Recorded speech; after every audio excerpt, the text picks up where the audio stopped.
Welcome back to the channel.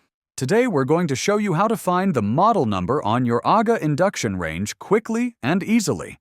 First, make sure the range is turned off and cool before you start. Next, check the frame around the oven doors. Many Aga induction ranges have a metal plate or sticker with the model number located on the inside edge of the oven door frame or near the hinge. If you don't see it there, look along the back panel of the range.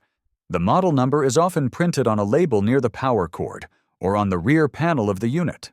Some Aga models also place the label inside any storage drawer or kickplate at the bottom. Remove the panel carefully and look for a sticker with the model and serial numbers. Make sure to write down the model number exactly as it appears. This is useful when ordering replacement parts, checking manuals, or contacting Aga support. By following these steps, you can quickly locate the model number on your Aga induction range without any hassle. If this video helped you, hit like, subscribe, and share your experience in the comments. Thanks for watching.